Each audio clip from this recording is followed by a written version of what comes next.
What what's happening in dentistry as a whole, or anything else that you're seeing in your practice that that you want new or existing patients to know about?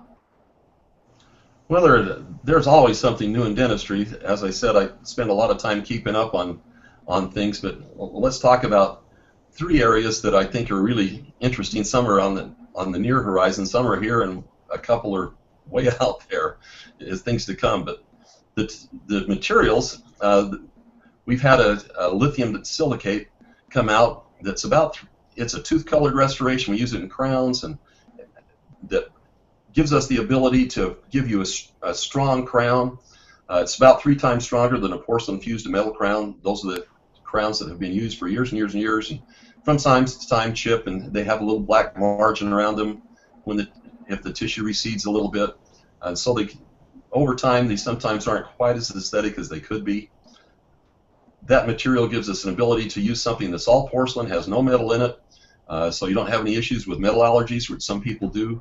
You don't get that black line, and it's even stronger. And there's another one that's related to it.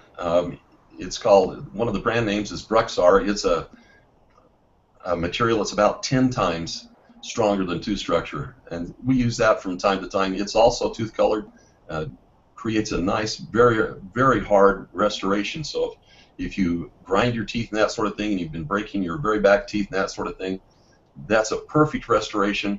It doesn't abrade teeth like a worn porcelain fused metal crown, but it's 10 times stronger. I doubt that you'd be able to break it using the darn near anything. You'd probably break the tooth underneath it before you broke that restoration.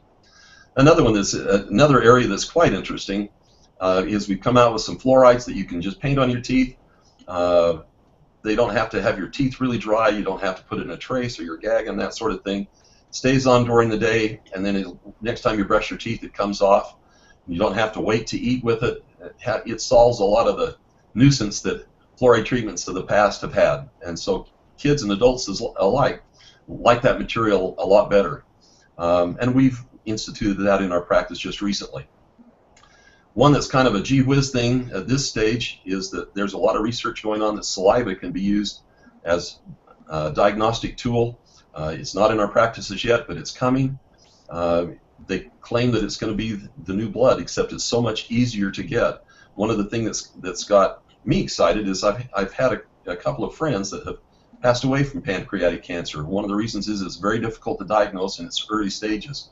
But in some of the things that can be found in saliva now, you can come up with a much earlier diagnosis of things like pancreatic cancer and a lot of other diseases. As I said, it's not in our practices yet, but that's coming. It's close.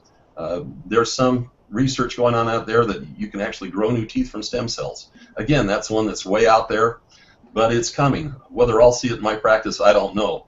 But there are a lot of things like that that are out there that are just new and exciting and are fun to watch come along. This is where implants were 30 years ago, and now implants are something that we use in our practice a lot. It's a way to replace teeth that as closest to nature as you can possibly get. And now that it's very, very common. 30 years ago, it was a real gee whiz thing coming out of Scandinavia.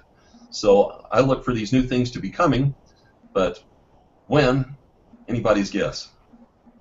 But those are just kind of an overview of things that we have now that are new, and some things that are coming that are really exciting and on the forefront and cutting edge of dentistry and healthcare, but they're not here yet.